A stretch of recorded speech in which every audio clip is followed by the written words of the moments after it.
granularité des tests, c'est-à-dire qu'est-ce qu'on doit tester ou à quel niveau on doit tester.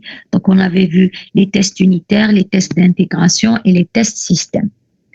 Donc, aujourd'hui, on va commencer le nouveau chapitre qui est les tests structurels.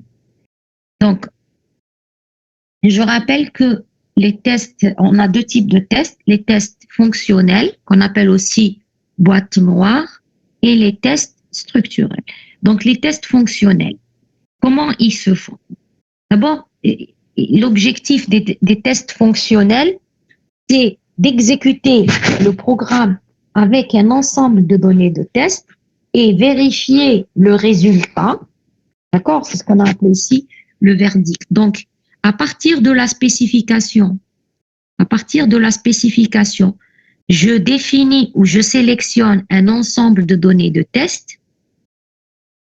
Les données de test que j'ai sélectionnées, je connais le résultat attendu. C'est-à-dire que la spécification me dit, si ma spécification, c'est le produit de 2 entiers. Si je prends mes données de test, 2 entiers qui sont 2 et 3, le résultat attendu, c'est 6. Parce que la spécification me dit que le test que je suis en train d'effectuer concerne une fonction qui calcule le produit de 2 entiers. Donc, si je lui donne 2 et 3 comme entrée, je devrais avoir 6. Donc, à partir de la spécification, on définit les données de test. Pour les données de test, toujours à partir de la spécification, on connaîtra le résultat attendu. On exécute le programme avec les données de test et on compare le résultat attendu pour ces données de test avec le résultat réellement obtenu pour ces données de test. Et on compare. Maintenant, si on trouve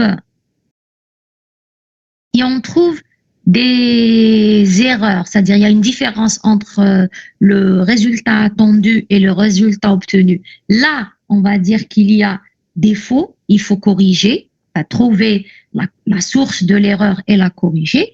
Par contre, s'il n'y a pas si le résultat attendu est égal au résultat obtenu, là, on peut rien dire. On peut rien dire parce que il faudrait qu'on teste tous les cas possibles pour pouvoir dire qu'il n'y a pas de bug. Donc, je rappelle que l'objectif des tests, ce n'est pas de montrer que l'application fonctionne correctement, mais plutôt de trouver des défauts s'il y en a, de les chercher. Donc, le challenge ici, ce n'est pas de montrer que notre application fonctionne correctement. Le challenge, c'est de choisir les données de test qui sont capables de trouver les défauts dans mon code et trouver qui vont me donner un résultat obtenu différent du résultat attendu. D'accord? Donc, on va voir dans le chapitre 3, qui est les tests fonctionnels, quelques techniques qui vont nous aider à trouver des données de test qui nous permettront de trouver des défauts s'il y en a. Les tests structurels, on les appelle... Alors, les tests fonctionnels, on les appelle boîte noire parce que le système, l'application est une boîte noire, c'est-à-dire on n'a pas accès au code source. C'est pour ça qu'on l'appelle boîte noire. Ça veut dire qu'on a juste l'exécutable. On a la spécification et l'exécutable. Avec la spécification, on définit les données de test, on exécute le programme avec ces données de test, on compare les résultats obtenus par rapport aux résultats attendus pour ces données de test. Donc, les tests fonctionnels, on les appelle boîte noire parce qu'on n'a pas accès au code source. Ils ne peuvent être que dynamiques. Un test dynamique, c'est un test où je dois exécuter le programme pour trouver le défaut. Les tests structurels, on avait dit qu'ils pouvaient être dynamiques ou statiques, d'accord? On les appelle boîte blanche parce qu'on a accès au code source. Regardez ici le système ou le code source, l'application, on a accès à l'application.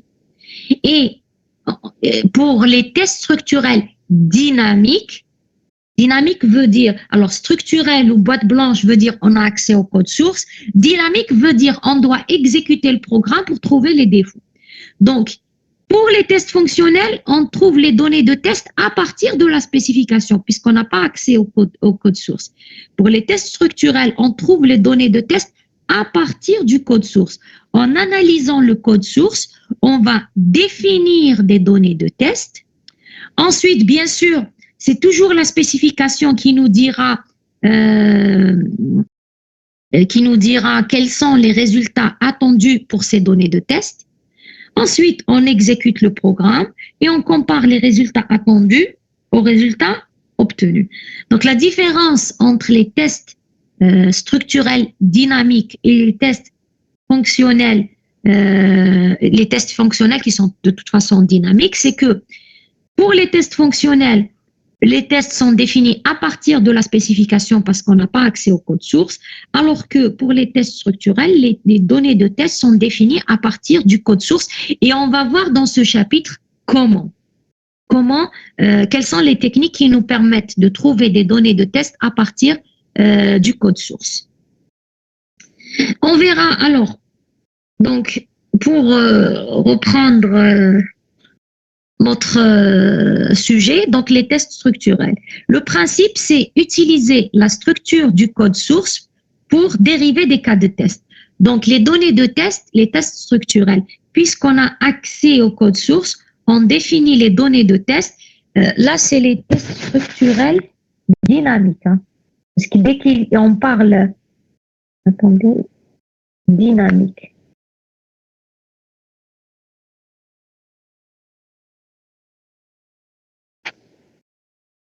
Dès qu'on parle d'exécuter le programme, on parle... pourquoi ne partage pas?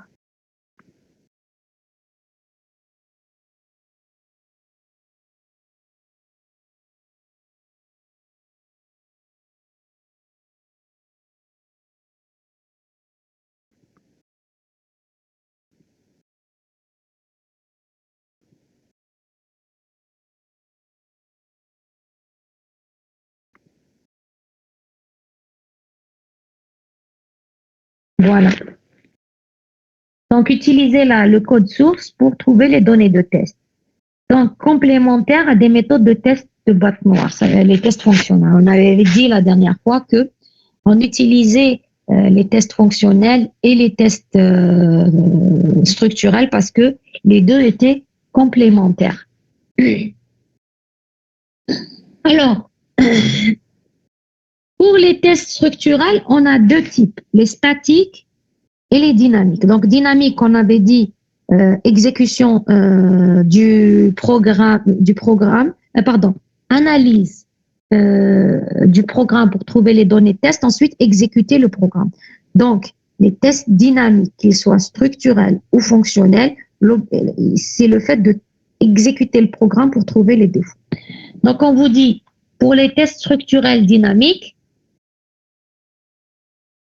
il n'y a pas de malentendu. On va mettre tests structurels. Ils peuvent être statiques ou dynamiques. Voilà.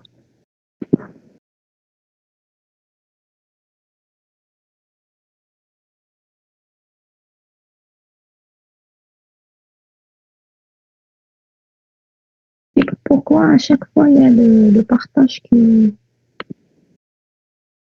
saute? Je recommence le partage.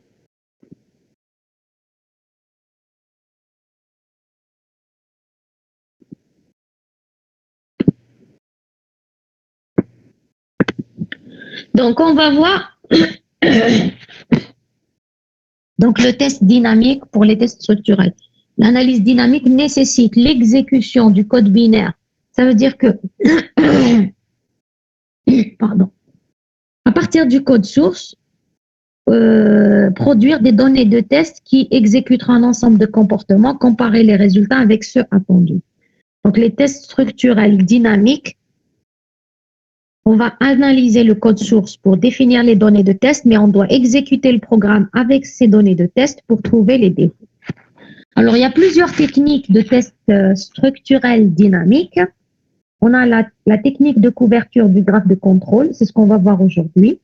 Les tests mutationnels, l'exécution abstraite, les tests révolutionnistes.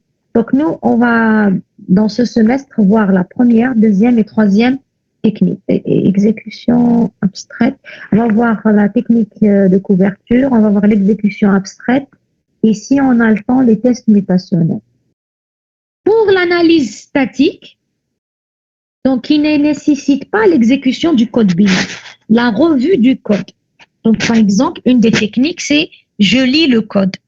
Comme je l'ai expliqué la dernière fois, si on avait fait un examen de TP, on aurait été à la salle de conférence, vous aurez répondu sur une feuille et j'aurais lu vos codes sources pour corriger ou pour trouver les défauts dans votre solution.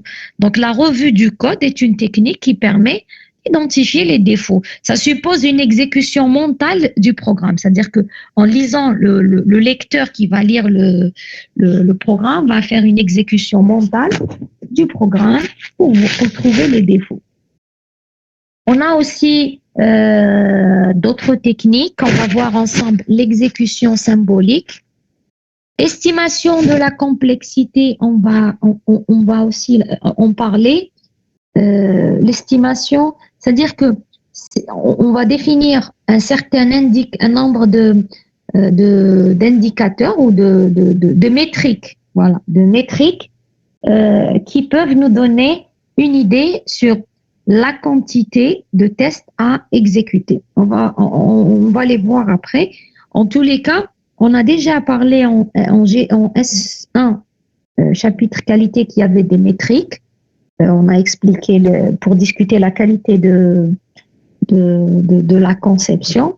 Parmi les métriques qui existent, des métriques liées à la testabilité, à la facilité de tester. Certaines métriques nous diront par exemple que ce programme nécessite, selon bien sûr la valeur obtenue pour la métrique, si ce programme nécessite beaucoup de jeux de tests pour être correctement testé ou pas.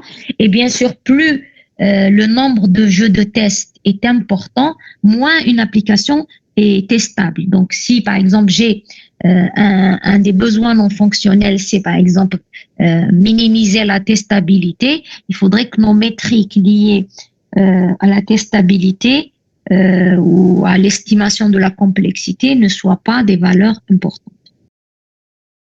S'il vous plaît, là je parle, mais il n'y a aucun commentaire, il n'y a aucune question. Je pars du principe que vous avez compris. Pourquoi je dis ça? Parce que je pensais que vous aviez compris en S1 et je me rends compte que ce n'est pas le cas. Donc, s'il vous plaît, vous suivez. Bon, il est vrai que ce module est beaucoup plus facile que GL2. Donc, je compte sur vous pour avoir de meilleures notes dans ce module. Mais la technique, c'est suivre avec moi, poser des questions si quelque chose n'est pas clair pour qu'on puisse avancer de façon efficace. Alors, pour résumer, donc on a deux types de tests, les tests structurels et les tests fonctionnels. Les tests peuvent être statiques ou dynamiques. Dynamique veut dire, alors d'abord structurel versus fonctionnel. Fonctionnel, on n'a pas accès au code source, c'est pour ça qu'on les appelle tests boîte noire. Structurel, on a accès au code source et c'est pour ça qu'on les appelle les tests boîte blanche. Statique veut dire on n'exécute pas le programme pour trouver les défauts. Dynamique veut dire on doit exécuter le programme pour trouver les défauts. Donc, les tests fonctionnels ne peuvent être que dynamiques parce qu'on n'a pas accès au code source. Donc, on doit analyser la spécification pour trouver des données de test, exécuter le programme et comparer les résultats obtenus avec les résultats prévus. Pour les tests structurels dynamiques, j'ai accès au code source, j'analyse le code source pour trouver les données de test, j'exécute mon programme et je compare les résultats obtenus par rapport aux résultats prévus pour dire s'il y a défaut ou pas. Alors, on ne va pas commencer avec les tests structurels statiques parce que sinon on ne pourra pas commencer le TD. Alors, on va commencer par les tests structurels dynamiques. Donc, on avait dit il y a deux types de tests, les tests structurels statiques et les tests structurels dynamiques. On va commencer par les tests structurels dynamiques. Donc, première technique qu'on va voir ensemble, c'est alors les tests structurels dynamiques, on va voir la première technique, c'est le diagramme de flux de contrôle. Donc, basé sur le diagramme de flux de contrôle, ou basé sur ce qu'on va voir, les techniques qu'on va voir pour les tests structurels dynamiques, ça va être les techniques basées sur le graphe de flux de contrôle et le graphe de flux de données. On va les voir ensemble. On va commencer aujourd'hui avec le graphe de flux de contrôle. On va expliquer d'abord ce que c'est. Alors, l'objectif des tests structurels dynamiques, c'est de produire des données de test. DT veut dire données de test qui exécuteront un certain nombre de comportements. Donc, chemin dans le graphe de contrôle du programme. Donc, en réalité, ce qu'on va faire avec la technique du graphe de flux de contrôle, c'est de convertir le code source en un graphe, analyser le graphe pour trouver les données de test. Donc, on va commencer. Donc, on vous dit, puisque c'est test structurel, donc à partir du code, dynamique, donc sélection de données de test. Donc, un test structurel dynamique implique la sélection des données de test à partir du code. Comment? Couvrir les chemins d'exécution du système. C'est quoi les chemins d'exécution du système? Si je prends une application, on parle d'exécution possible, c'est-à-dire que si je prends le code source, j'ai plusieurs parcours de mon programme du début jusqu'à la fin. Généralement, dès que j'ai un if, si je prends le then, ça me donne un chemin d'exécution. Si je prends le else, ça me donnera un autre chemin d'exécution. Donc, l'idée, c'est que d'abord, on doit convertir notre programme en un graphe où chaque exécution de mon programme, c'est-à-dire chaque chemin où je parcours mes instructions, sera un chemin dans mon graphe qui va du début jusqu'à la fin. Ensuite, on va se rendre compte que le nombre de chemins peut être infini, surtout quand j'ai des boucles. Je rentre, j'ai des chemins, je peux boucler de façon infinie. Donc, comment on va faire pour trouver des données de test? On va définir ce qu'on appelle des critères de couverture, c'est-à-dire c'est des règles qui me permettent de choisir de l'ensemble de chemins d'exécution qui peut être infini, un sous-ensemble qui a une certaine probabilité pour m'aider à trouver un défaut. Donc, les critères de couverture, on va les discuter après. On commencera d'abord par définir ce qu'un graphe de contrôle.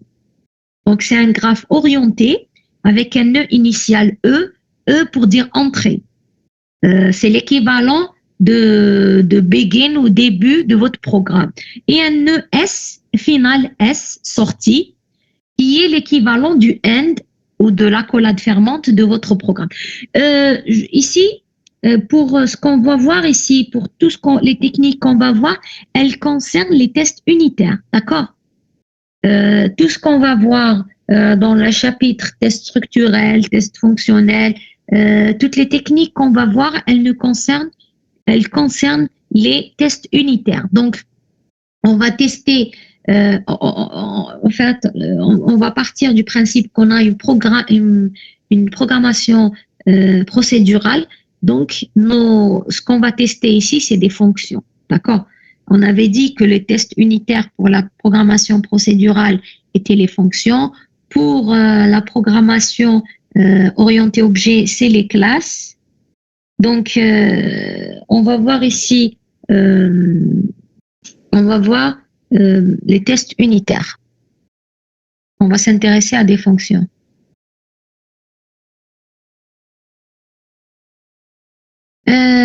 Alors, donc on avait dit graphe orienté avec un nœud initial E et un nœud final S, tel que un nœud interne est soit un bloc d'instruction élémentaire, soit un nœud de décision. Nœud de décision, c'est-à-dire if.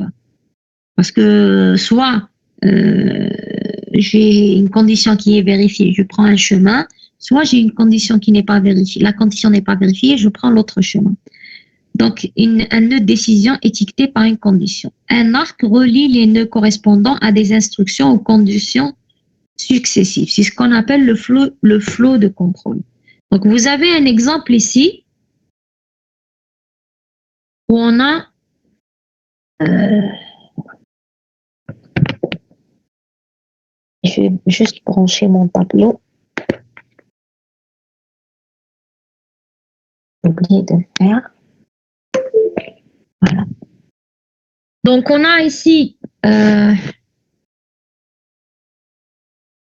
a une fonction, d'accord, où on a S reçoit 1, P reçoit N et une boucle. Une boucle tant que P est supérieur ou égal à 1, S reçoit S fois X, P reçoit P moins 1. Donc, on va convertir cette fonction, on a un graphe de flux de données. Donc, on nous dit un nœud interne est un bloc d'instructions élémentaires. Élémentaire, c'est-à-dire qu'il ne contient pas de if. Donc, je parcours mon programme. Est-ce que je peux changer la couleur du stylo?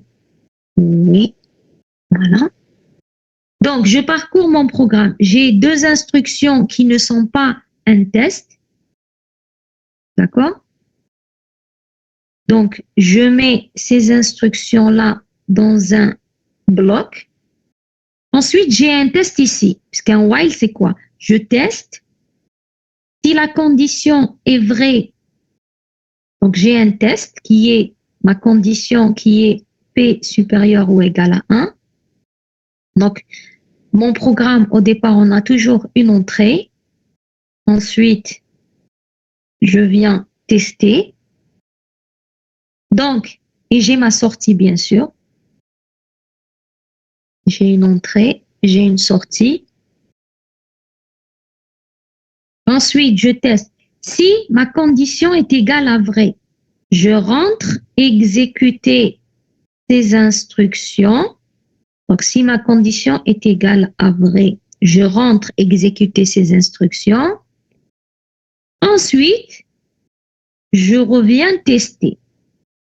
Si ma condition est égale à faux, je vais à la sortie. Donc, vous voyez bien que j'ai converti ce programme en un graphe où j'ai mon entrée. Là, le bloc, pourquoi je les ai mis ensemble, les deux instructions ici? Parce qu'il n'y a pas de if. Donc, j'ai mis mon premier bloc. Ensuite, je passe au test.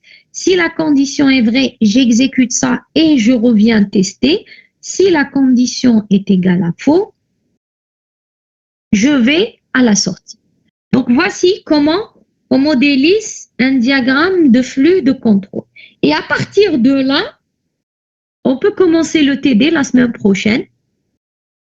Donc, la semaine prochaine, je vais vous envoyer pour la semaine prochaine la série de TD.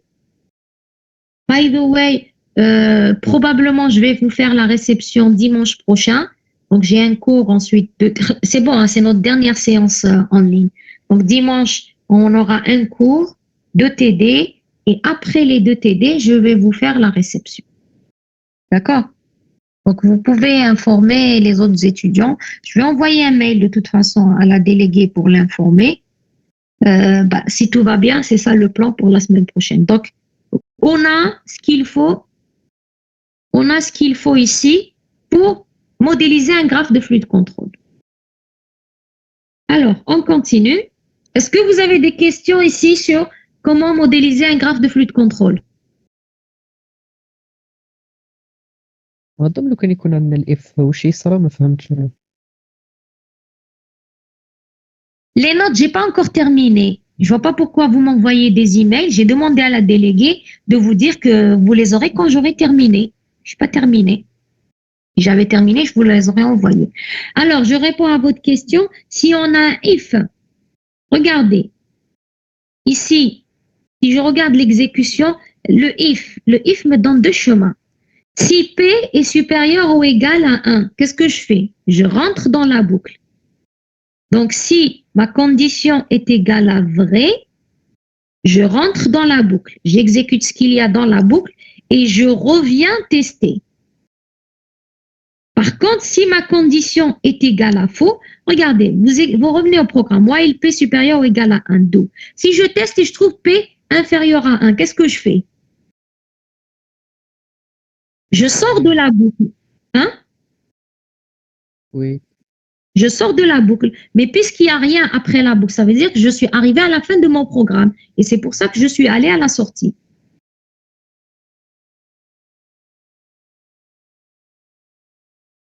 C'est bon?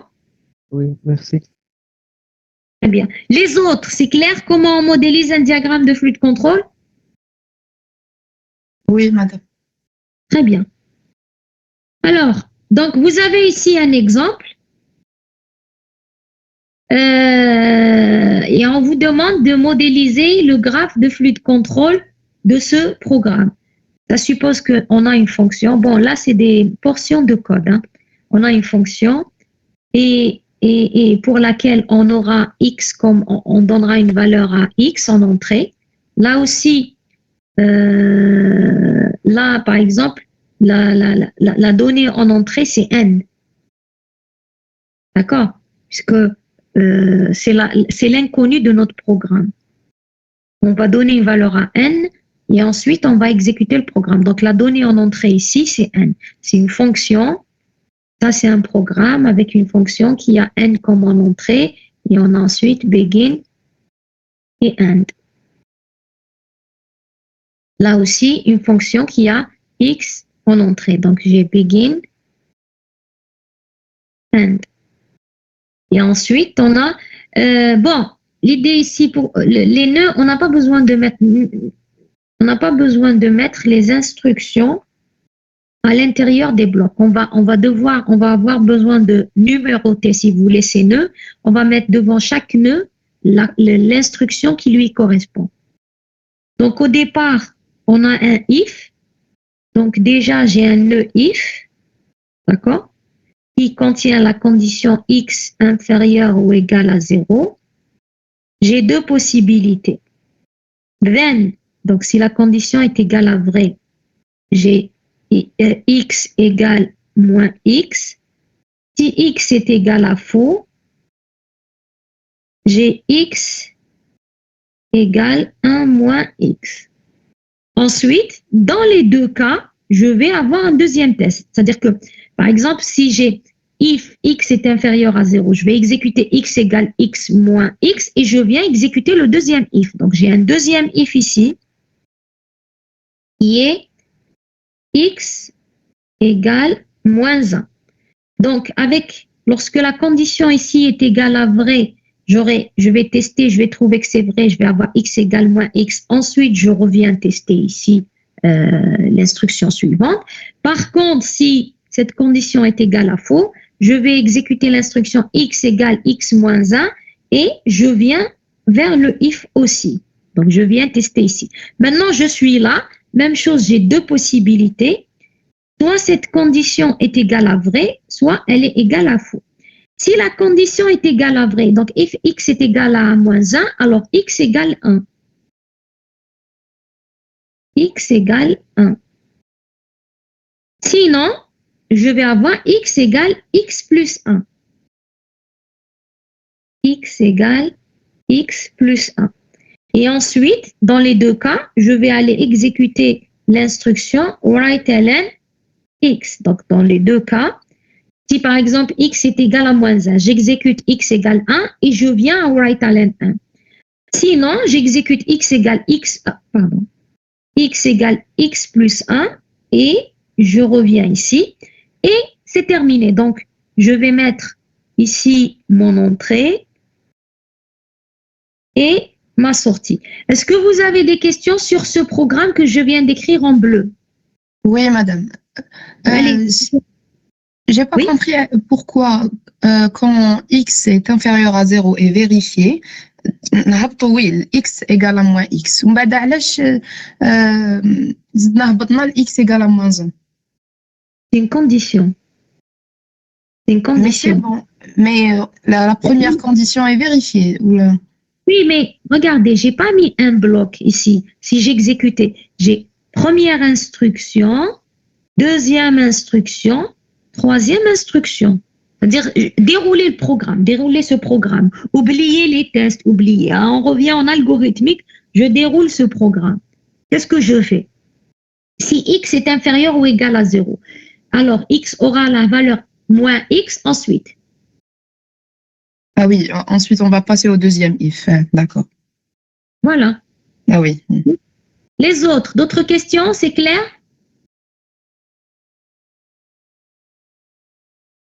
Allô, vous avez des questions?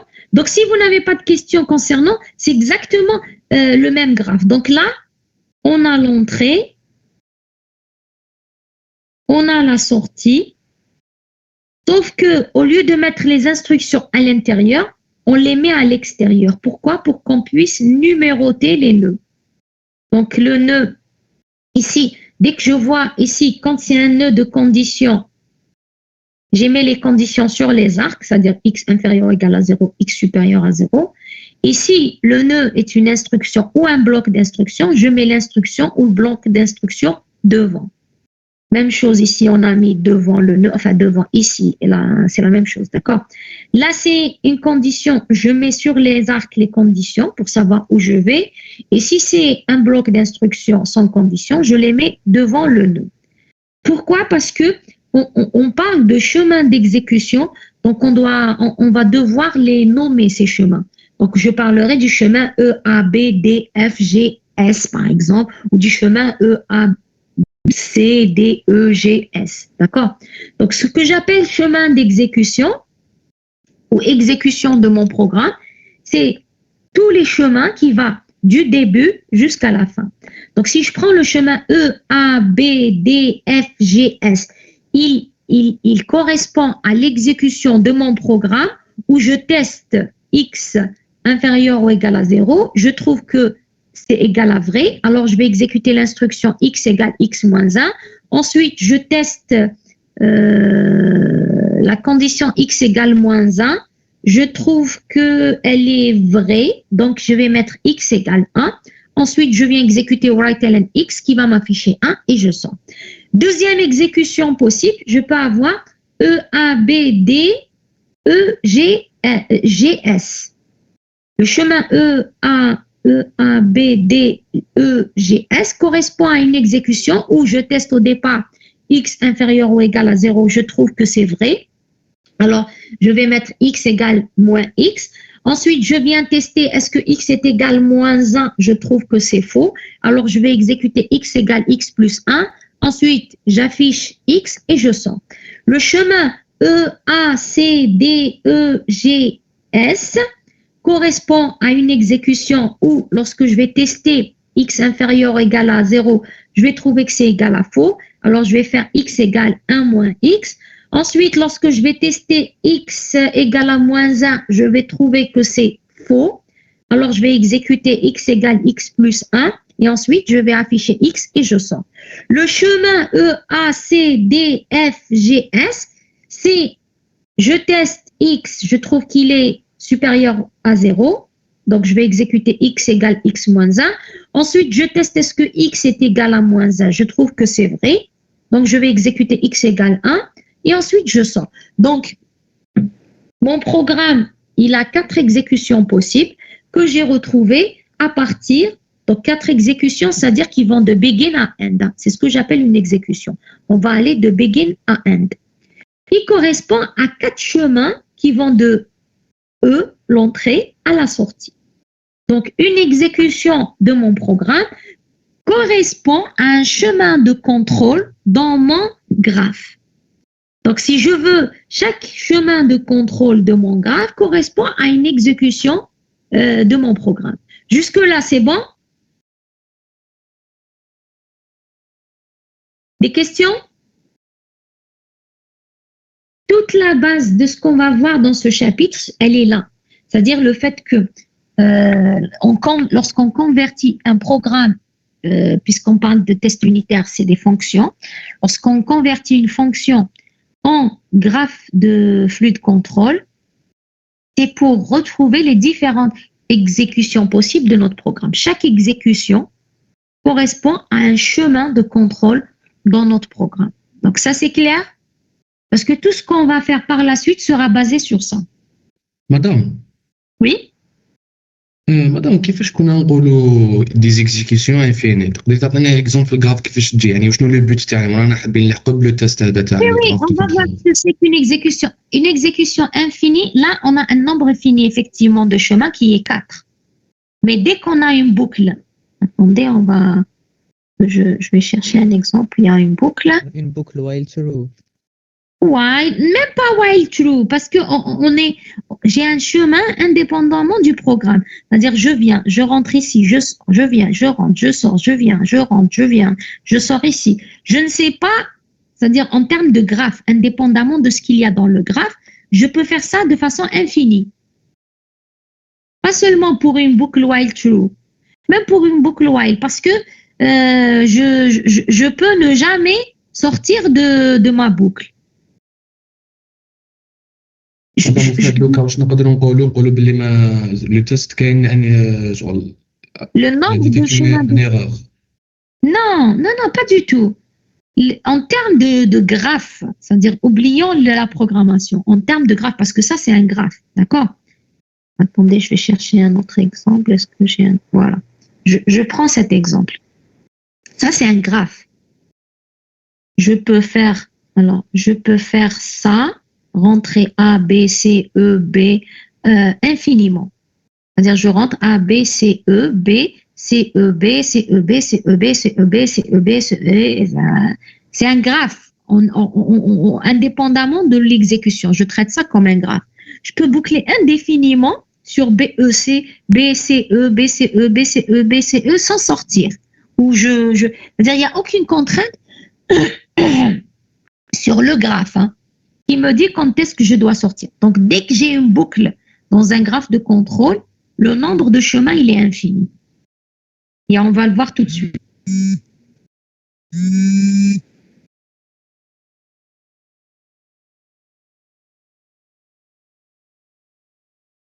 Donc, pour l'instant, retenons que les chemins, les différentes exécutions de mon programme sont représentés par des chemins de contrôle. D'accord? Jusque-là, c'est bon? Vous permettez une seconde? Une seconde.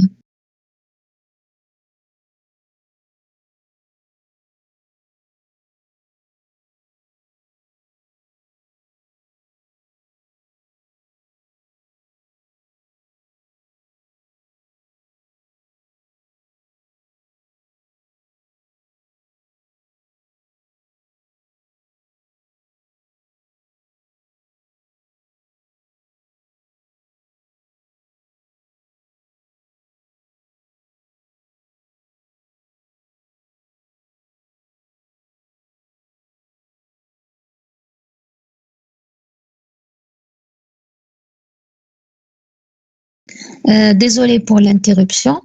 Donc l'exécution d'un programme, c'est-à-dire une exécution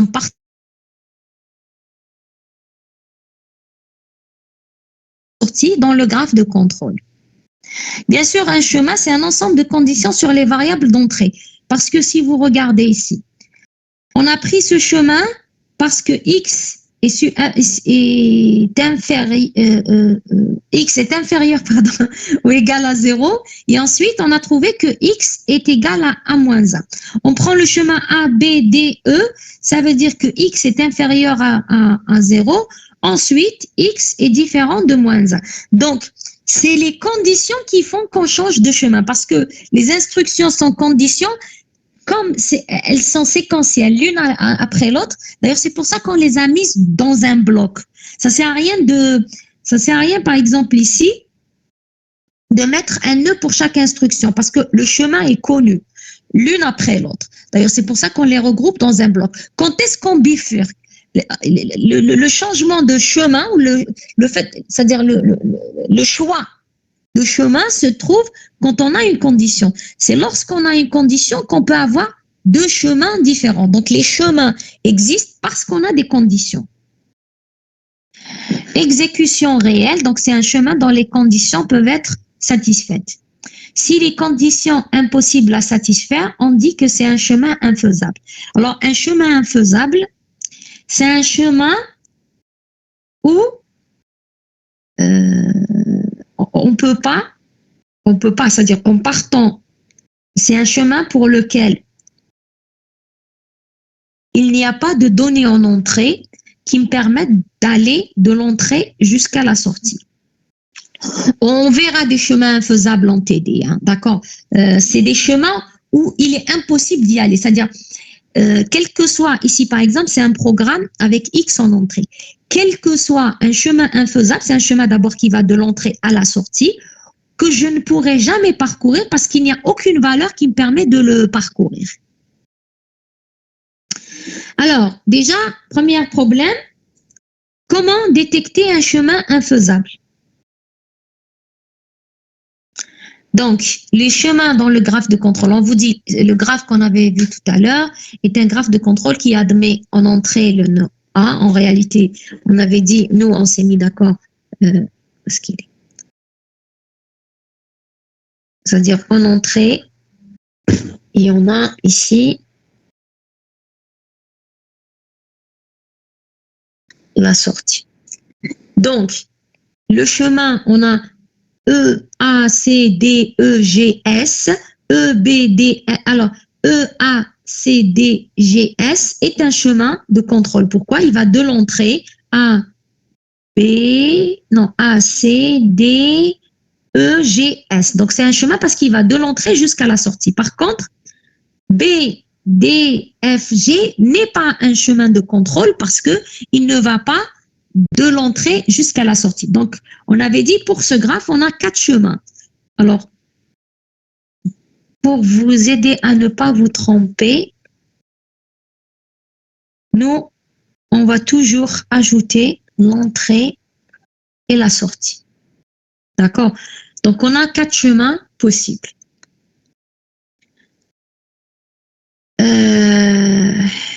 Est-ce qu'ils sont tous faisables? La question ici, est-ce que tous ces chemins sont faisables? Donc, la question c'est, on a un exemple ici, on a une condition et on vous dit, est-ce qu'il existe une valeur pour que tous les chemins sont faisables? Si vous suivez ce chemin, regardez, hein, entrée, 1, 2, 6, 7, sortie. Dans l'instruction 2, j'ai mis x égale 0. Ensuite, j'ai un test. Et puis là, j'ai un test if x est égal à 0. J'exécute l'instruction qui est ici, dans 7. Et ensuite, j'exécute l'instruction qui est dans 11 et je vais sortir. Or, vu que dans l'instruction 2, on a mis x égale 0. Donc, le chemin 2, 6, 7 est impossible. Quelle que soit la valeur qu'on donnera en entrée ici à x. Ça veut dire ici, j'ai une fonction avec x en entrée. Donc, ici, j'ai un test, peu importe ce qu'il y a comme test. Le test me conduit au nœud 2. Là, j'affecte une valeur à x qui est 0. Ensuite, je viens ici. Si x est égal à 0, voilà. Donc, ça, c'est un chemin. Le chemin E, 1, 2, 6, 7, 11, S est infaisable parce qu'il est impossible d'aller du nœud 2 au nœud 7. Il est impossible de trouver une donnée de x qui me permet de faire ce chemin. Parce que même quelle que soit la valeur de x en entrée, je vais lui donner ici la valeur 2. Ensuite, je vais tester si x est égal à 0. Si égal vrai, je vais aller au nœud 7. Donc, je ne peux pas aller du nœud 2 au nœud, c'est-à-dire je ne pourrai jamais faire 2, 6, 7. Et c'est ce qu'on appelle un chemin infaisable.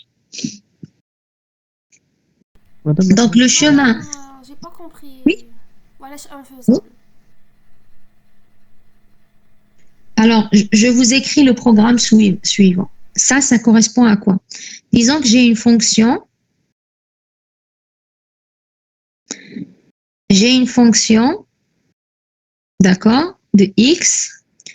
Alors, le programme va être, je vais l'écrire ici, hein, il y a plus de place. Imaginons notre fonction de x, j'ai begin, and, après, je commence par un test. If x est supérieur à 0, then x égale reçoit 0. Else, peu importe, else c'est le nœud 4, d'accord? Ensuite, après cette instruction, j'ai if x égale 0, then x égale x plus 2. Donc, ce que je vais faire, je vais numéroter chaque instruction. Donc, ça, le if ici, ça c'est le nœud 1. D'accord? Ça c'est le nœud 1, notre test. Ensuite, ça c'est le nœud 2. Ça c'est le nœud 4. Ça c'est le nœud 6. Ça c'est le nœud 7. Vous êtes d'accord avec ça? Oui. Mademoiselle? Oui. Très bien. Maintenant, exécutons ce programme. If x est égal if x est, alors disons qu'en entrée, on avait x égale 1. J'ai donné en entrée, exécutons le programme pour x égale 1, c'est-à-dire notre donnée de test, c'est x égale 1. Je viens exécuter mon programme, je trouve que x est supérieur à 0, alors x égale 0. Donc la nouvelle valeur de x, est plus 1, c'est 0. Et je viens à l'instruction suivante. If x, non, pardon, c'est le 9, pas le 7, le 9, parce que x ne peut pas être, pardon, vous avez raison, je me suis trompée, c'est le 9, pas le 7 qui ne peut pas être exécuté, c'est le 9. Et then, alors, je reviens. Vous avez raison. Dans le else, c'est le else où on ne va pas rentrer. Le else, on va vers x égale 3. D'accord? Et ça, c'est le nœud 9. Et ça, c'est le nœud... Ah. Pardon. Une seconde.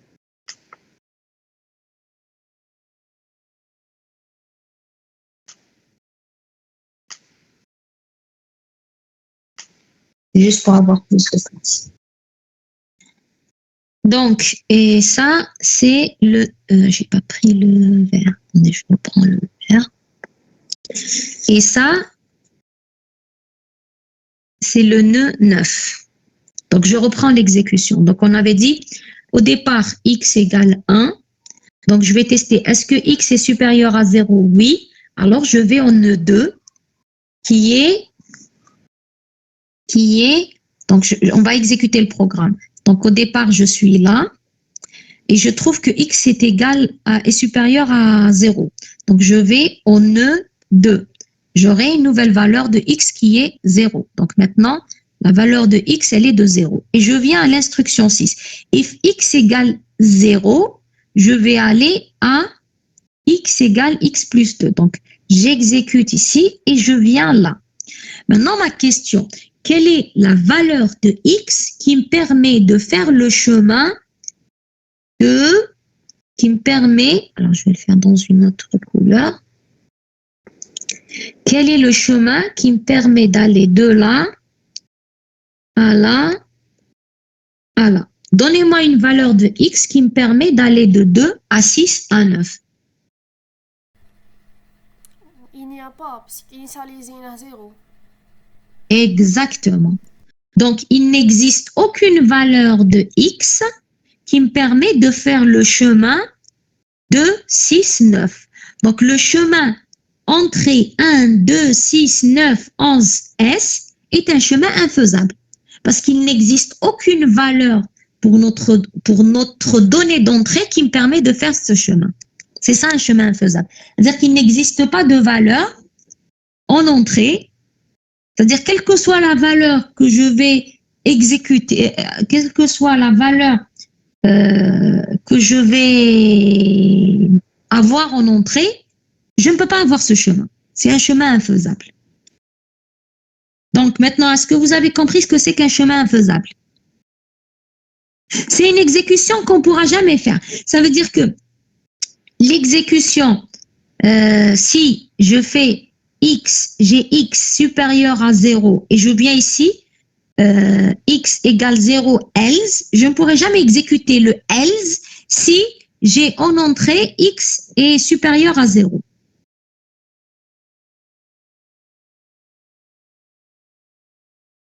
C'est bon? Tout le monde a compris ce que c'est qu'un chemin infaisable? Oui. Très bien. On continue. Donc, on vous dit le chemin 1, 2, 6, 9, 11. Donc, l'entrée 1, 2, 6, 9, 11 est un chemin infaisable parce qu'il n'existe aucune valeur de x qui me permet d'exécuter ce chemin. Alors, l'existence de chemins infaisables, on vous dit, il peut être un problème indécidable.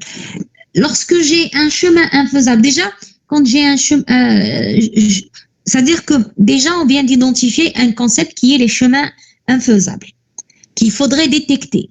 D'accord? Mais le problème, c'est que ce n'est pas toujours possible de détecter les chemins infaisables. C'est pour ça qu'on vous dit problème indécidable. C'est-à-dire, je peux ne jamais pouvoir trouver s'il y a un chemin infaisable. Et on vous dit, exemple suite de Syracuse. On ne sait pas si ce programme se termine un jour, donc s'il existe des chemins infaisables. Le programme est le suivant. While x différent de 1, si x est pair, divisez x par 2, c'est-à-dire il devient impair. Si x est impair, je le multiplie par 3, donc il reste impair, et je lui ajoute 1, il devient pair. Donc maintenant, déjà, première chose, on va convertir ce programme. On va commencer par convertir ce programme en graphe. Donc j'ai un test ici.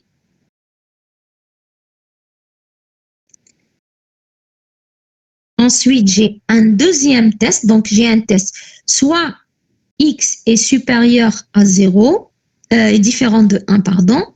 Soit x est égal à 1. Si x est égal à 1, je vais aller à la sortie, puisque je vais sortir de la boucle.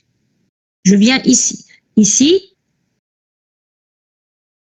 donc ici, on a l'entrée. Ici, on a la sortie. Donc, première instruction, c'est tester si x est différent de 1. Si x est égal à 1, je sors de la boucle et je vais à la sortie. Maintenant, si x est différent de 1, je viens ici, j'ai un autre test. D'accord? Et là, j'ai deux cas. Soit x...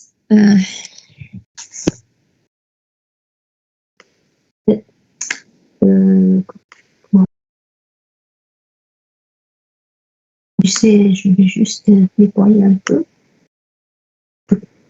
Là, je recommence. Je vais essayer d'agrandir ça.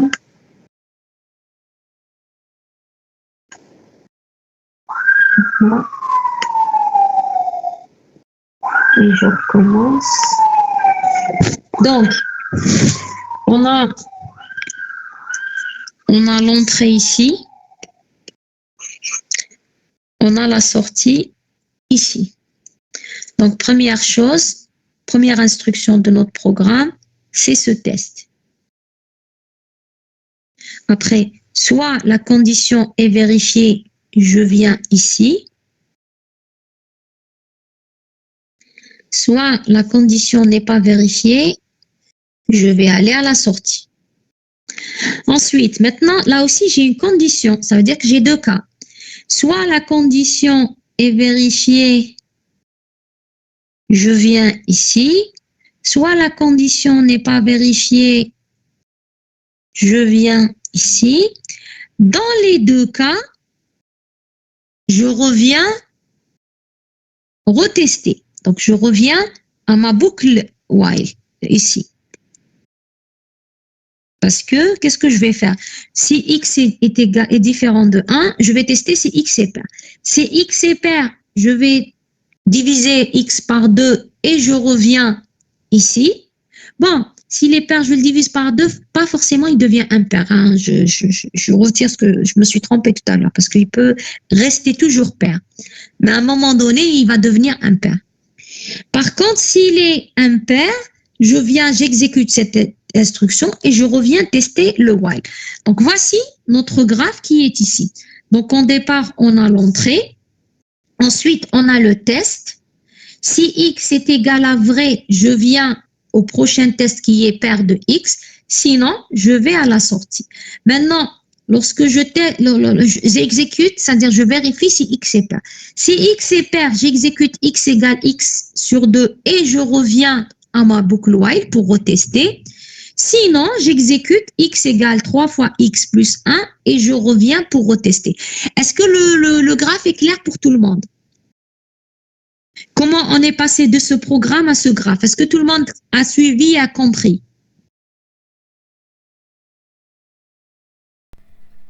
Oui. Oui, non? Oui. Très bien. Les autres? C'est bon? C'est clair? Madame. OK. Donc maintenant, parfait. Donc maintenant, je reviens. Donc une fois qu'on a vu comment construire le graphe,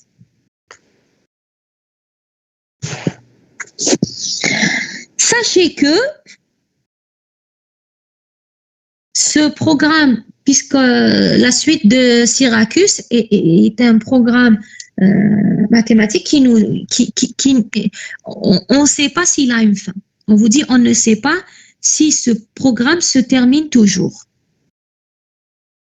Bon, ça, c'est pas moi qui le dis, hein, c'est-à-dire les spécialistes des maths sont arrivés à la conclusion que on ne sait pas si ce programme se termine toujours. C'est-à-dire ça dépendra de la valeur qu'on va donner en entrée. Donc, si ce programme ne se termine pas toujours, donc on ne sait pas s'il y a des chemins infaisables. Ça, c'est pour vous dire la difficulté de trouver les chemins infaisables. C'est-à-dire que les chemins infaisables, il n'est pas toujours facile de les trouver. Maintenant, c'est le slide ici, c'est alors, donc on vous dit, si on prend x égale x0 en entrée, les conditions de passer une seule fois dans la boucle, x différent, donc il faut prendre, si je prends x égale x0 égale 2, on va faire, alors si je prends x0 égale 2, est-ce que x est différent de 1? Oui. Est-ce que x est pair? Oui. Je vais le diviser par 2, il me donne 1, je sors. C'est-à-dire, la seule façon, si je prends x égale 2 en entrée, je sais que j'aurai une boucle finie parce que le programme va se terminer. Mais on n'a pas que 2 comme données en entrée. D'accord? Alors, je voulais, avant qu'on entre, ok, معلش. Avant de discuter maintenant, pourquoi la question qu'on pourrait se poser, c'est pourquoi on parle des chemins infaisables. Est-ce qu'un chemin infaisable veut dire qu'il y a bug? On verra dans quelques slides que c'est pas le cas. Un chemin infaisable peut attirer notre attention sur une exécution particulière, mais on peut pas forcément dire qu'il y a bug parce qu'il y a chemin infaisable. Alors, on a vu comment modéliser un graphe de flux de contrôle. Maintenant, on va voir quelque chose qui s'appelle l'expression des chemins de contrôle. L'expression de chemin de contrôle nous permet de lister tous les chemins de contrôle possibles pour un graphe. Autrement dit, toutes les exécutions possibles de notre programme. Donc, si je reviens à l'exemple qu'on avait vu tout à l'heure, on avait dit qu'il y avait 4 chemins de contrôle possibles pour ce programme. Donc l'expression, ça va ressembler à ce que vous avez vu en fait, vous avez déjà fait théorie des langages, un peu de théorie de langage en compile. Allô? Oui, Oui. oui, madame. Vous avez fait un peu de théorie de langage en compile. Oui. Oui, on va se baser sur ce que vous avez vu en théorie des langages. C'est-à-dire que là, l'expression des chemins de contrôle va nous définir un langage qui exprime tous les chemins possibles. Donc ici, par exemple, ce graphe, l'expression de tous les chemins de contrôle de ce graphe, c'est ce graphe ou ce graphe ou ce graphe ou ce graphe, ou si vous voulez la somme. Donc, où le signe plus désigne le ou. Donc, je peux, par exemple, si je fais le contraire de la distribution en maths, c'est factorisation, je ne me rappelle plus comment on appelle ça. En tous les cas, je peux prendre en commun, par exemple ici, puisque j'ai AB, ABF et AC, donc je peux me dire, j'ai A, regardez, je peux prendre A qui est commun à toutes les expressions, et G. Donc je peux avoir A, BDF plus BDE plus CDF plus CDE. Donc ça, c'est égal à ça. Et là, je remarque par exemple pour ici, je peux prendre, j'ai BC, alors bon, je peux factoriser et j'obtiens A plus B ou C, D plus E ou F, G. Je regarde ici mon graphe. Au départ, je suis dans A. Ensuite, je peux prendre soit B, soit C. A, ensuite B ou C. Ensuite, dans les deux cas, je viens à D. Après D, je peux prendre soit F, soit E. Donc, je peux prendre soit F et ensuite G. Donc, ça s'appelle l'expression des chemins de contrôle. Elle contient tous les chemins de contrôle possibles de mon graphe. Donc, elle contient toutes les exécutions possibles de mon graphe. On verra par la suite à quoi ça va nous servir. D'accord? Pour l'instant, je présente juste des concepts. Ensuite, on va voir comment les utiliser pour faire des tests structurels, des tests unitaires, structurels, dynamiques. Alors, comment je peux faire donc au lieu de faire ça et de faire les regroupements mathématiques pour obtenir ça, on a une technique plus simple pour obtenir l'expression des chemins de contrôle. Donc, on vous dit, on associe une opération d'addition ou de multiplication à toutes les structures primitives apparaissant dans le graphe. Donc, ici, par exemple, quand vous avez A vers B, je la traduis en AB. Et c'est ce qu'on a fait ici, parce que j'ai A, ensuite ça, ensuite ça, ensuite ça. Donc, les blocs séquentiels, je mets rien en réalité, je mets pas de point. C'est pour dire que, décrire la séquentialité des blocs. Ensuite, si on a une condition, j'ai A, B ou A, alors si j'ai A, B, D ou A, C, D, donc j'ai A, B, D ou A, C, D, je peux l'écrire A, ensuite B ou C, D. B ou C, D. Alors, soit mathématiquement, vous le faites ici, j'ai A, B, D plus A, C, D, soit vous le faites mathématiquement, j'ai A, B, D plus C, D, et c'est égal à A, B plus C, D, ou tout simplement, je regarde l'exécution de mon programme. J'exécute de façon séquentielle cette partie, ensuite cette partie, ensuite celle-là. Donc, j'exécute le A, ensuite soit B ou C, ensuite D. Dans les deux cas, quand j'ai une boucle de cette format, je l'écris directement de cette façon. Qu'est-ce qu'on peut avoir dans un programme? On peut avoir des instructions, des exécutions séquentielles, des conditions et des boucles. Maintenant, si j'ai une boucle, mon graphe c'est A, B, C, D, B, C, B, C, B, C, B, C, B, C, B. Ensuite, je sors avec D. C'est ça une boucle. Je rentre, je fais A, B, ensuite C, B, C, B, C, B, C, B et je sors avec une boucle. Donc, ça me donne A, B, CB étoile D. Pourquoi étoile? Parce que si la première fois que je teste ma condition dans la boucle, elle est égale à faux, je rentre pas dans la boucle. Donc ça, c'est une boucle. Hein. Ça, c'est l'équivalent, par exemple, de while, une condition. Ensuite, on a un bloc d'instruction et je sors avec un bloc 2. Donc, ici, j'exécute, par exemple, ici, j'ai x égale 1. Je ne fais que schématiser pour vous aider à comprendre comment ça a été traduit. Donc, ça, c'est le bloc 1. Ensuite, je vais à la condition qui est C. Ça, c'est le bloc B.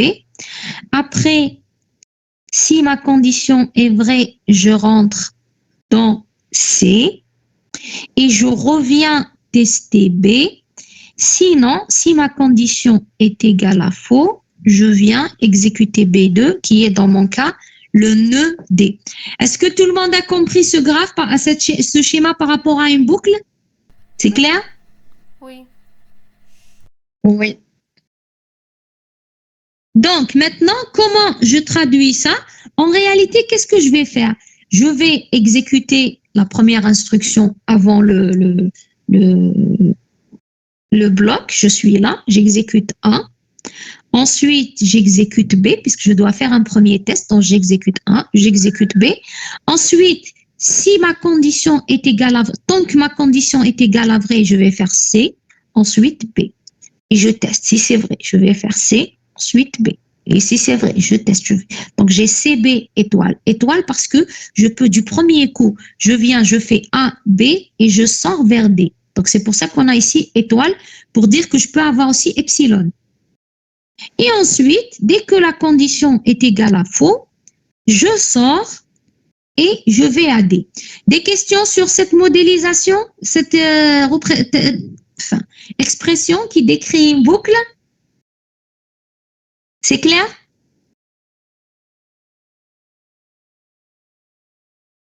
Encore une fois, pour l'instant, je vous présente juste des outils qu'on va utiliser par la suite pour définir les données de test. Je rappelle qu'ici, on est dans les tests unitaires, structurels, dynamiques.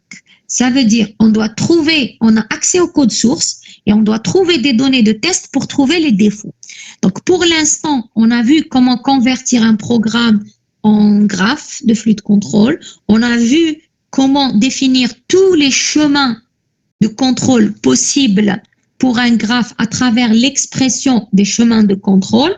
Après, on verra comment on va utiliser ça pour définir des données de test.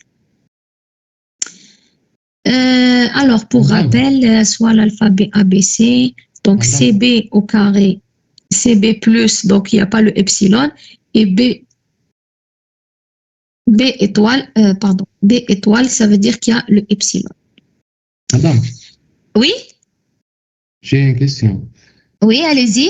Madame, est-ce que des programmes utilisateurs ou bien des programmes de test, les graphes? Pardon, vous pouvez répéter votre question? Oui. Est-ce que des programmes, Oui. est-ce que des programmes, أنا نحوسوا هنا كيفاش نلقاو des programmes de test ولا bien احنا نسيو نتستيو avec des graphes? Ah oui, oui, on est en train d'essayer de tester avec des graphes, oui. Ok, merci. C'est-à-dire que là, on n'est pas à la phase définir les données de test. On est à la phase... Qu'est-ce que j'ai fait? Oh là là, j'espère que je n'ai pas sauvegardé. J'ai sauvegardé.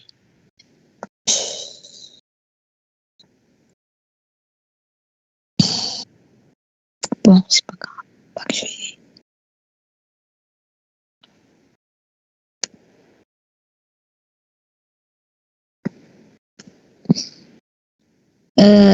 Nous, notre objet, il y a deux choses à faire dans les tests. Il y a d'abord définir les jeux de test ou les scénarios de test. Et ça peut être manuel, donc on peut les écrire, ou automatique, ce que vous allez voir ou vous êtes déjà en train de voir en TP. Donc après, écrire les jeux de test vous permet vous aide à exécuter les tests, mais pas manuellement. Parce que nous, ce qu'on est en train de voir pour l'instant, c'est que j'ai un programme. En fait, j'ai un programme qui contient beaucoup de fonctions. C'est-à-dire, si je suis dans une programmation procédurale. En TP, je crois que vous allez faire de la programmation objet. Mais là, c'est-à-dire pour le cours, parce qu'une classe, au final, c'est des attributs et des méthodes. Donc, on part sur le cas le plus simple qui est, dans le cas d'une programmation procédurale, on a des fonctions à tester. Chaque fonction, pour pouvoir la tester dans le cas des tests structurels et dans le cas des tests unitaires, structurels, dynamiques, on doit trouver des données de test et l'exécuter. On peut le faire manuellement, ce qu'on est en train de faire actuellement. On peut le faire par programmation. D'accord? Pour l'instant, on commence par le cas le plus simple qui est manuellement. Parce que, en réalité, ce que vous êtes en train de faire en TP, c'est le dernier chapitre de notre cours qui est les tests automatiques. Mais, en attendant, on commence par ce qui est simple. Maintenant, les tests qu'on est en train, ce qu'on est en train de voir ensemble maintenant, c'est comment je dois tester un programme. Et en réalité, avant de commencer à tester, avant même de définir les jeux de test ou les scénarios de test ou les cas de test ou peu importe, on définit la stratégie de test. C'est-à-dire au début de projet de développement, lorsqu'on va planifier notre projet, définir les outils qu'on va utiliser pour l'assurance qualité, pour le contrôle qualité, on va définir notre stratégie de test, c'est-à-dire quelles sont les techniques qu'on va utiliser pour des tests unitaires, les tests d'intégration, les tests système. Après, par exemple, je prends l'exemple des tests unitaires, c'est quelles sont les techniques qu'on va utiliser pour, parce que on l'a vu en cours, les deux vont ensemble, hein, les tests structurels et les tests fonctionnels. Donc, quelles sont les stratégies qu'on va utiliser pour les tests fonctionnels? Quelles sont les stratégies qu'on va utiliser pour les tests structurels? Et tout ça, d'abord, est défini à l'avance. Maintenant, si dans notre stratégie, on a retenu pour les tests unitaires les tests unitaires, les tests unitaires, structurels, dynamiques qui utilisent le graphe de flux de contrôle, ben on est en train de voir comment le faire. D'accord? Donc tout ça, c'est des techniques parce que dans notre stratégie de test, on a choisi que parmi les techniques qu'on va utiliser, dans les tests unitaires, c'est tests unitaire, structurel, dynamique, qui utilise le graphe de flux de contrôle, on est en train de présenter cette technique. Ça veut dire que pour les tests, d'abord, on avait vu qu'il y avait les tests unitaires, d'intégration et les tests système. Ensuite, bon, il n'y a pas que ça, hein, parce qu'on avait parlé, par exemple, des tests de régression, si on change le code source. Mais je liste ces trois par rapport aux étapes du processus de développement. D'accord? Donc, après, pour chaque étape, les tests unitaires, les tests d'intégration, les tests système, on avait défini qui doit les définir. Et ça, on s'en est inspiré. On l'a vu dans les tests en V. Dans les tests en V, on avait vu à quel moment on définit les tests et à quel moment on les exécute. Donc, ce qu'on est en train de voir ici, c'est comment appliquer une des techniques de test structurel, qui est les tests de flux de contrôle. Ça veut dire que j'ai un programme. Si vous regardez, ce programme ne permet pas de tester un autre programme. C'est le programme qu'on a écrit et qui fait partie de notre application. Et on veut le tester. On est en train de le tester pour l'instant manuellement parce que il faut d'abord comprendre les techniques pour pouvoir ensuite les automatiser. J'ai répondu à votre question? Monsieur?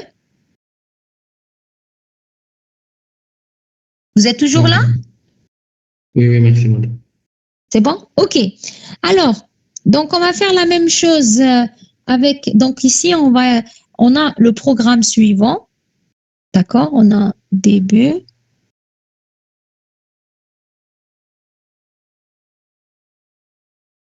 fin. Et on va essayer de le convertir en graphe. Donc, on a l'entrée. On a... qu'est-ce que j'ai?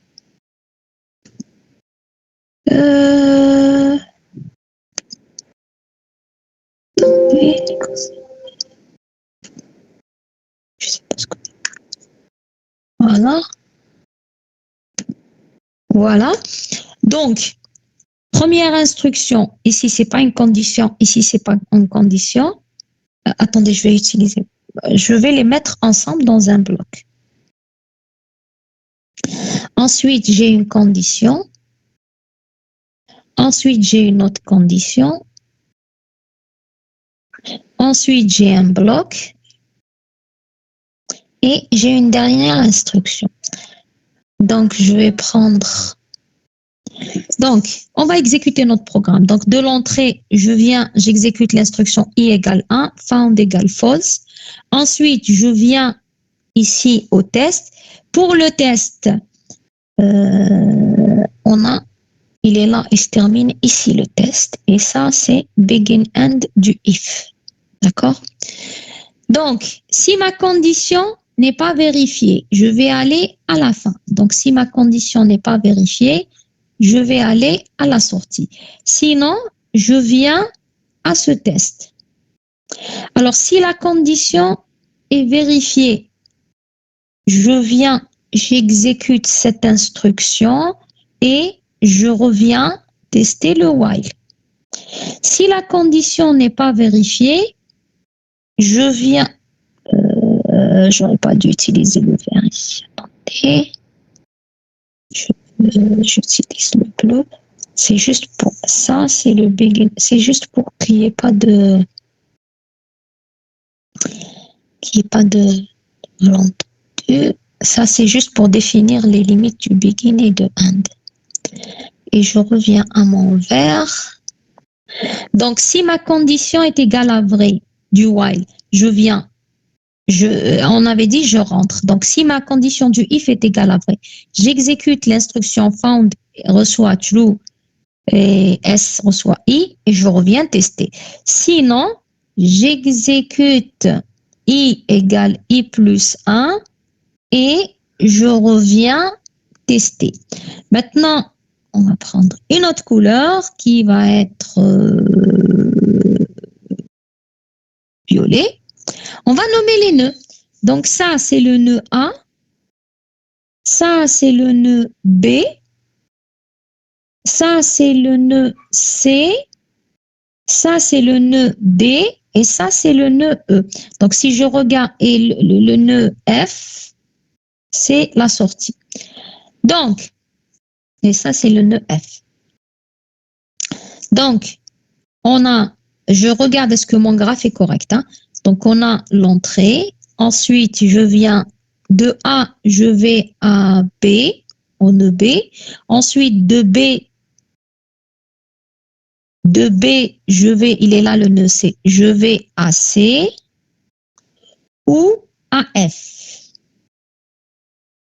Et de C, je vais à D ou à E. Et ensuite, de D,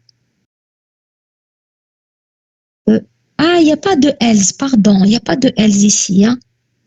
Il n'y a pas de else. Je vais directement, il n'y a pas de else, je me suis trompée. Il n'y a pas de else. Donc, ensuite, je viens ici, il n'y a pas ce test. Donc, une fois que j'ai testé, si c'est vrai, je viens ici. Si c'est faux, je viens directement sans tester, il n'y a pas de else. Donc, je me suis trompée. Je recommence. En tous les cas, est-ce que vous avez compris comment on a obtenu ce nœud? Donc, on a le nœud A, je teste. Ensuite, je viens ici pour la boucle while. Si la condition est vérifiée, je rentre dans la boucle. Sinon, je sors. Ici, c'est ma sortie. Lorsque je rentre dans la boucle, il est là le nœud C. Soit la condition est vérifiée, j'exécute cette partie et je viens à E. Sinon, je viens directement à E. Et dans les deux cas, je vais aller à B. Donc, d'abord, est-ce que tout le monde est d'accord pour dire que ce graphe a compris comment on a obtenu ce graphe à partir de ce programme? C'est bon? Et, allô?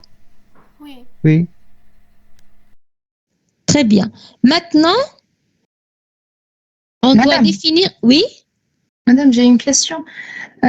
Si on avait dakhla if, on avait une boucle, est-ce qu'on diviserait les blocs d'instruction ou là Bien sûr, dès que j'ai une condition, que ça soit un if, un for, un while, un repeat, until, ce sont toutes des conditions.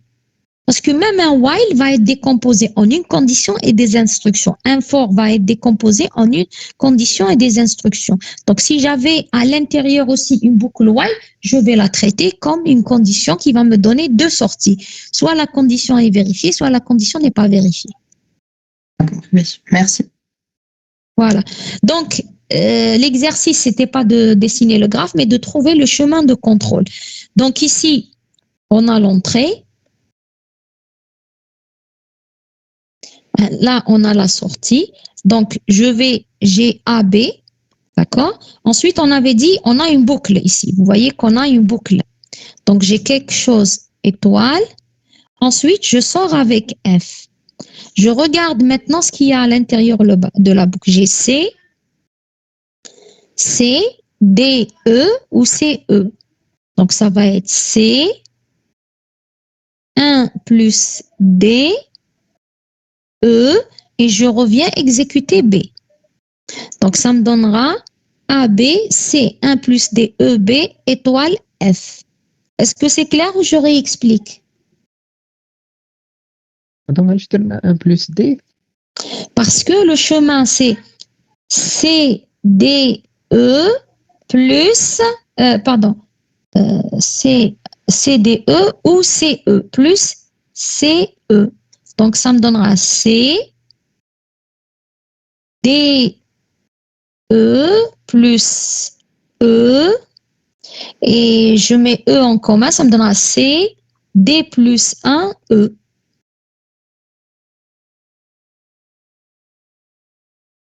C'est clair?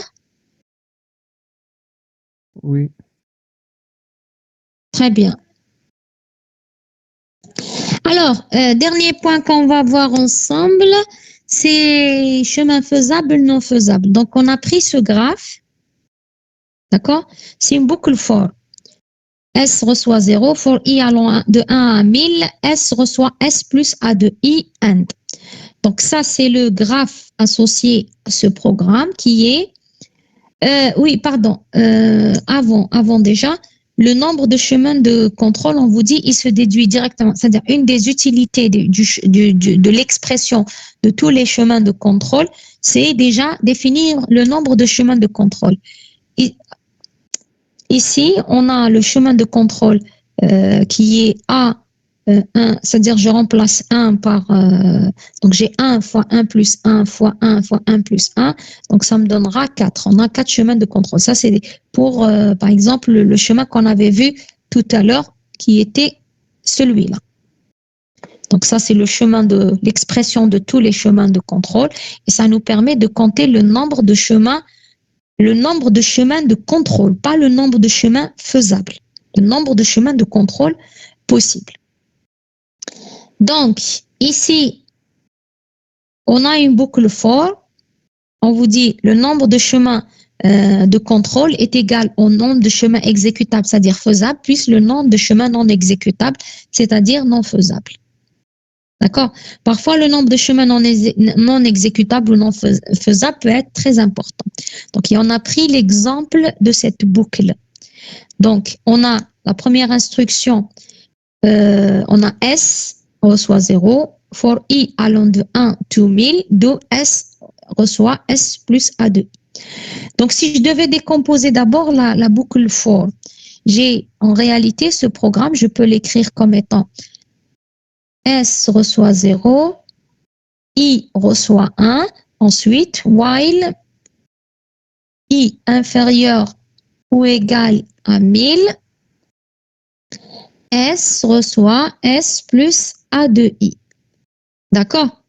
Donc, mon premier bloc d'instruction, c'est que je vais mettre S égale 0, I reçoit 1. Donc, S égale 0. Ensuite, je teste. Le test, c'est est-ce que I est inférieur ou égal à 1000? Oui. Donc, je rentre dans la boucle et j'ai l'instruction S égale S plus 1 et ensuite, je ressors. Si I est supérieur à 1000, je quitte. Donc, si on devait définir l'expression de tous les chemins de contrôle, ça va être A, B, d'accord, tel qu'on l'avait vu tout à l'heure. Ensuite, C, B, étoile, D. Donc ça, c'est chemin. Mais nous, on ne va pas mettre étoile parce que la boucle for, elle contient un nombre connu de boucles. Donc c'est A, B, C, D, c'est-à-dire à la puissance 1000, puisque c'est B, on va l'exécuter 1000 fois, ensuite D. Donc le nombre de chemins total qu'on pourrait avoir ici, c'est 1001 chemins. C'est-à-dire, on va exécuter le programme 1001 fois parce que on va exécuter 1, 2, 3, 4, 5, 6 jusqu'à 1000. Et puis, dès qu'on arrive à l'exécution à la 1001, on sort de la boucle. Donc, on a 1001 chemins. Par contre, un seul chemin est faisable parce que, par exemple, je ne peux pas, le chemin A, B, C, D n'est pas faisable parce que je n'ai aucune valeur qui me permet de sortir au bout de une boucle ou deux boucles ou trois boucles ou quatre boucles. Je ne pourrai sortir de mon programme qu'après 1000 boucles. Donc, alors que j'ai 1001 chemins de contrôle, un seul est un chemin faisable qui est AB, CB à la puissance 1000, D. Les autres ne sont pas faisables parce que il n'y a aucune valeur en entrée qui me permet d'avoir une boucle une seule fois. D'accord? Tout ça pour vous dire que c'est pas parce que j'ai un chemin infaisable ne veut pas dire que j'ai bug. C'est-à-dire, c'est vrai qu'on a parlé des chemins infaisables. L'expression des chemins de contrôle me donnera tous les chemins de contrôle possibles, qu'ils soient faisables ou pas. Mais d'abord, je ne sais pas, je ne peux pas facilement les trouver. Deuxièmement, c'est pas parce qu'il y a un chemin infaisable qu'il y a un bug. Voilà. Donc, on arrête ici pour aujourd'hui. Je vous envoie la série TD avec les exercices à préparer pour la semaine prochaine. Merci pour votre attention si vous n'avez pas de questions. Madame, Oui? علاش تعاودي لي هذه الأخرانية تاع علاش عندنا 1001 شوما وراو لي انفوزابل بوكوا ما عندناش ان بوك كيما عندنا كي ننفوز. Ok. Alors, selon le chemin هذا احنا خرجنا l'expression ABCB à la puissance 1000D. D'accord? احنا دوكا on a une boucle. D'accord? On a une boucle. C'est-à-dire indépendamment des chemins. On a une boucle qui peut être. Je rappelle que, juste pour vous rappeler quelque chose, où est-ce qu'il est? Où est-ce qu'il est? J'ai raté.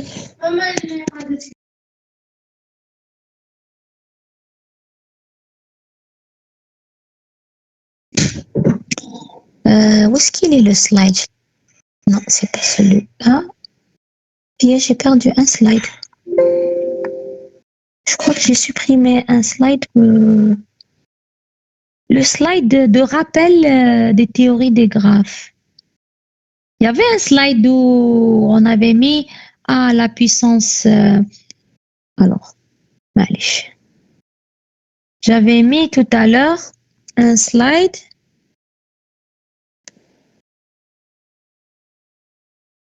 A à la puissance 3. C'est, on avait dit, A à la puissance 3, c'est epsilon plus A à la puissance 2 plus A à la puissance 3. D'accord? Donc, c'est ça, les chemins. Donc, donc ABCB à la puissance 1000D, c'est ABD ensuite ABCD, D, ABCBD, plus ABCBCBD, plus ABCB 3 fois D, plus, jusqu'à ABCB1000D. C'est pour ça qu'on avait dit, on a 1001 chemins possibles. Ça, c'est pour le nombre de chemins dans cette expression. Est-ce que vous êtes d'accord jusque-là? Oui, madame. Très bien. Donc, j'ai 1001 chemins de contrôle possibles. Maintenant, est-ce que le chemin A, B, C, B, D est un chemin faisable? Est-ce qu'il y a une valeur, quelle que soit une valeur en entrée qui peut me donner ce chemin? Non, madame, لازم نجوزو على البي. Exactement. Donc, sur les 1001 chemins possibles, il n'y a que le chemin A, B, C, B 1000 fois D qui est faisable. Les autres, je ne sais pas pourquoi il y a une erreur ici.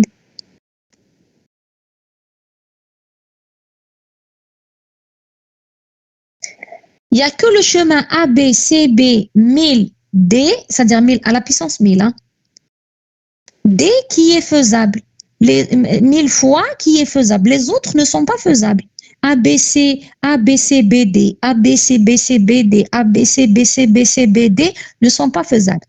Donc, sur les 1001 chemins de contrôle, un seul chemin est faisable, c'est celui où je vais faire la boucle 1000 fois. Parce que une boucle folle, on ne peut pas la quitter tant qu'on n'a pas,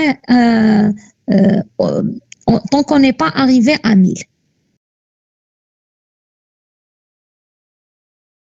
D'accord?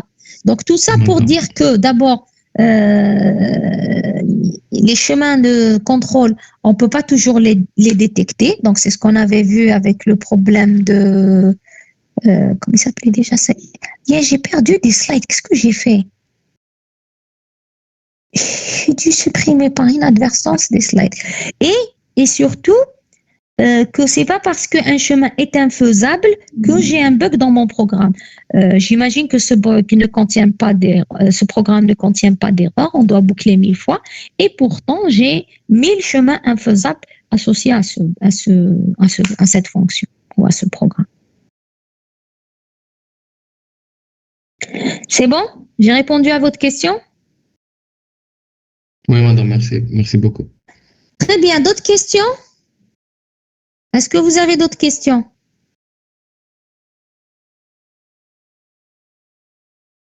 D'accord, alors on arrête ici et on se voit dimanche, Inch'Allah.